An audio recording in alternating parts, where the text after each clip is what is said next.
जय लक्ष्मी माता. ओम नमो भगवते वासुदेवाय. श्री विष्णू पुराण पंचमांश अध्याय 76.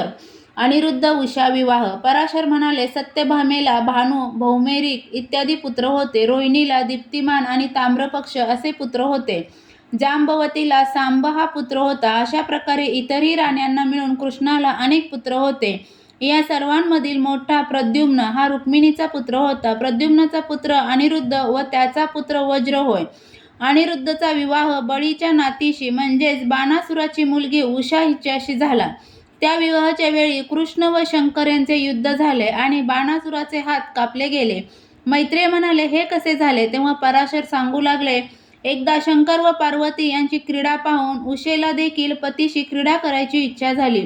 सर्वांचे चित्त जाणणारी पार्वती तिला म्हणाली, काळजी करू नकोस, वेळ येताच तूही तसेच करशील. त्यावर उषेने विचारले, ही वेळ कधी येईल आणि माझा पती कोण होईल? वैशाख शुद्ध द्वादशीच्या रात्री जो पुरुष तुझ्या स्वप्नात येईल तो तुझा पती असेल, असे पार्वतीने तिला सांगितले. त्याप्रमाणे त्या दिवशी रात्री उषेला स्वप्न पडले आणि त्या पुरुषाच्या प्रेमात ती पडली. स्वप्न संपताच ती जागी झाली. तिची सखी बाणासुराच्या कुंभांड नावाच्या मंत्र्याची मुलगी चित्रलेखा ही होती. उषेने चित्रलेखेला सर्व काही सांगितले. चित्रलेखा त्यावर म्हणाली, त्या पुरुषाला तू प्रत्यक्ष पाहिले देखील नाहीस, तेव्हा तो मिळवणे कसे शक्य आहे? तरीही मला जी मदत करता येईल ती मी करीन. मी तुला स्वप्नात दिसलेल्या त्या पुरुषाला शोधायला जाते. तू 7-8 दिवस वाट पहा. चित्रलेखेने अनेकांची चित्रे काढून तिला आणून दाखवली. प्रमुख देव, दैत्य, गंधर्व, मनुष्य अंशाची अनेक चित्रे तिने दाखवली. बलराम, श्रीकृष्ण, प्रद्युम्न यांची चित्रे पाहताना ती जास्तीत जास्त लाजली. अनिरुद्धाचे चित्र पाहता सर्व लाज दूर सारून हाच हाच असे ती उद्गारली. चित्रलेखा म्हणाली, कृष्णाच्या द्वारकेत घुसणे अवघड आहे, पण मी तुझ्या पतीला इथपर्यंत आणण्याचा प्रयत्न करते. तू मात्र ही गोष्ट गुप्त ठेव. असे म्हणून चित्रलेखा द्वारकेस जायला निघाली. अध्याय 77. अनिरुद्ध उषा विवाह 2. महर्षी पराशर कथेचा उत्तरार्ध सांगू लागले. एकदा बाणासूर शंकरांना म्हणाला, युद्धच करायला नसल्याने माझ्या शक्तिमान भाऊंचा मला फार भार वाटू लागला आहे. तेव्हा त्यांना सफल करण्याचे युद्ध मला कधी करता येईल? त्यावर शंकर म्हणाले, जेव्हा तुझ्या मयूरध्वजेचा भंग होईल तेव्हा तसे युद्ध होईल. तो परत आल्यावर काही काळातच त्याची मयूरध्वजा भंगली, कारण दरम्यान चित्रलेखेने आपल्या योगबलाने अनिरुद्धला त्याच्या नगरीत आणले होते. अनिरुद्धाचे उषेच्या महालात राहणे बाणासुराच्या रक्षकांना समजताच त्यांनी बाणासुराकडे जाऊन ते सांगितले. तेव्हा बाणासुराने अनिरुद्धला कैद करण्याची आज्ञा रक्षकांना दिली. आपल्याला पकडायला आलेल्या रक्षकांशी अनिरुद्ध लोखंडाच्या एका कांबीने लढला आणि त्याने त्या सर्वांचा नाश केला. हे समजताच बाणासूर स्वतः अनिरुद्धला ठार करायला निघाला व रथात बसून तो अनिरुद्धशी युद्ध करू लागला. परंतु लढण्याची शर्त करूनही तो हारला. मग आपल्या मंत्र्याचा सल्ला घेऊन मायावी नागपाश टाकून त्याने अनिरुद्धला कैद केले. इकडे अनिरुद्ध एकाकी नाहीसा झाल्याने द्वारकेत यादव निरनिराळी तर्क करू लागले. तेव्हा नारदांनी बाणासुराच्या ताब्यात कैद झालेल्या अनिरुद्धची बातमी सांगितली. त्याबरोबर गरुडावर बसून श्रीकृष्ण, बलराम व प्रद्युम्न बाणासुराच्या नगरीस आले. तेथे पोचताच त्या तिघांना तेथील रक्षक असलेल्या शंकराच्या गणांशी लढावे लागले. त्या सर्वांना तिघांनी ठार मारले. तेव्हाच ते बाणासुराच्या जवळ गेले. बाणासुराचे रक्षण करीत असलेला माहेश्वर ज्वर कृष्णाशी लढण्यासाठी आला.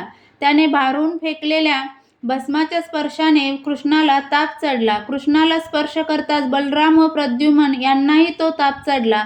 त्यामुळे ते तिघे गळून गेले. त्यांच्या डोळ्यांवर झापडं आली. परंतु महेश्वर ज्वर त्यांच्या शरीरात पसरत असता त्यांच्या शरीरातील वैष्णव ज्वराने प्रतिहल्ला चढवून तो ज्वर दूर केला. वैष्णव ज्वरामुळे विवळ झालेला माहेश्वर ज्वर कृष्णाला शरण आला. तेव्हा कृष्णाने त्याला क्षमा केली. माहेश्वर ज्वर म्हणाला, ज्वरांमध्ये झालेल्या या युद्धाचे जो स्मरण करील त्याला कधीही ताप येणार नाही.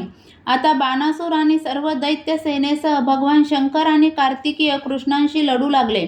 शंकर आणि कृष्ण यांच्यात झालेल्या घनघोर संग्रामातील शस्त्रास्त्रामुळे जे तेजोवलय निर्माण झाले त्यामुळे सर्व विश्व तापून क्षुब्ध झाले.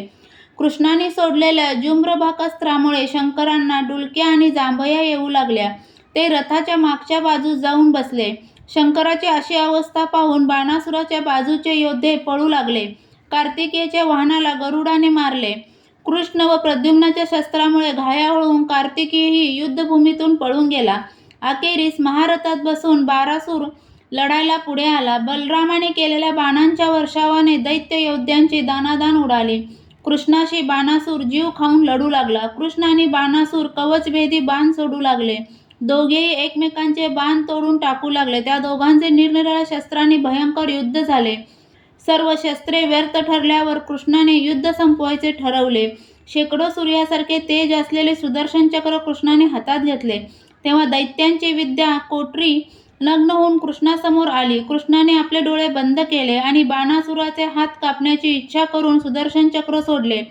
तेव्हा सुदर्शन चक्र दैत्यांची अस्त्रे शस्त्रे कापत बाणासुराजवळ गेले आणि त्या चक्राने बाणासुराचे हात तोडून जमिनीवर पडले.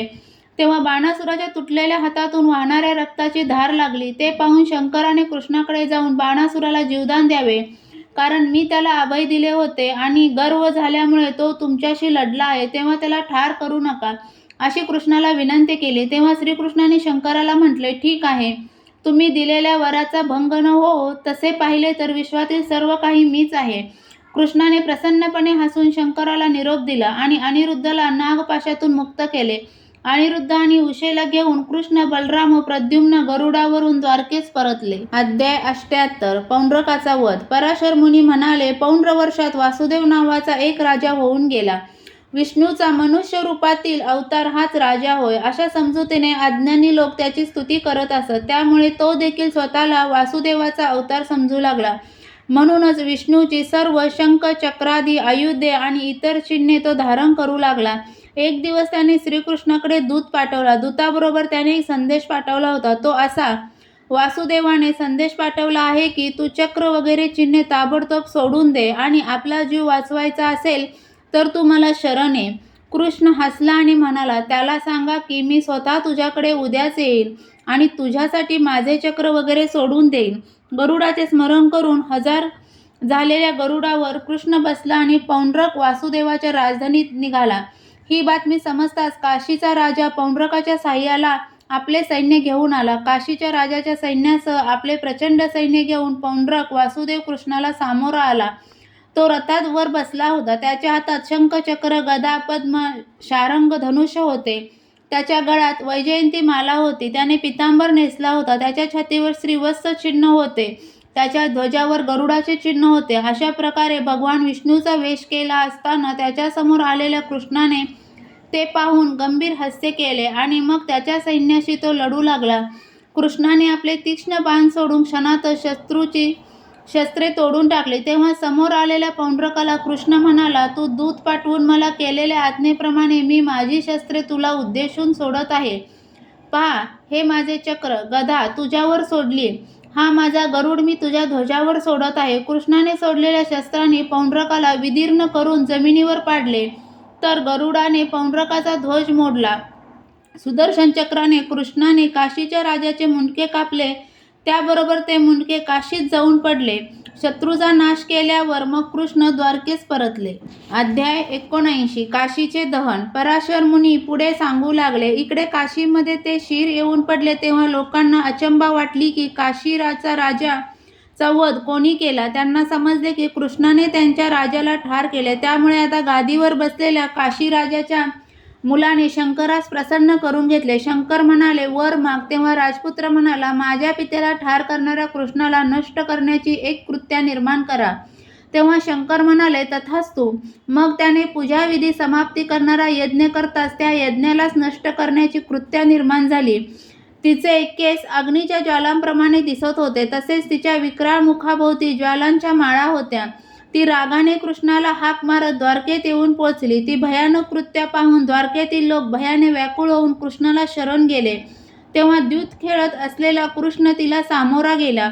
ही शंकराच्या वराने काशीराजाने निर्माण केलेली कृत्य आहे हे कृष्णाने जाणले आणि आपले सुदर्शन चक्र तिच्यावर सोडले. ते चक्र तिच्या अंगावर वेगाने गेले. चक्राच्या तेजाने जळून छिन्न झालेली ती कृत्या तेथून वेगाने पळून गेली. ते चक्र तिचा पाठलाग करू लागले. त्यामुळे ती काशीस परतली. म्हणून तिच्यापासून लोकांचे रक्षण करण्यासाठी काशी राजाचे सैनिक आणि शंकराचे तेथील गण शस्त्रांनी सज्ज होऊन सरहद्दीवर आले. परंतु कृत्येचा पाठलाग करीत आलेल्या सुदर्शन चक्राने आपल्या तेजाने सर्व सैनिकांना आणि त्यांच्या आयुधांचा नाश केला. तसेच ते चक्र कृत्याचे आणि सर्व काशी नगराचे जाळून भस्म करून लागले. अशा प्रकारे तेथील सर्व काही भस्म करून झाल्यावर ते चक्र परत कृष्णाच्या हातात जाऊन पोहोचले. ओम नमो भगवते वासुदेवाय. आजच्या पुरते इतकेच. व्हिडिओ आवडला असेल तर लाईक शेअर सबस्क्राईब नक्की करा. जय लक्ष्मी माता.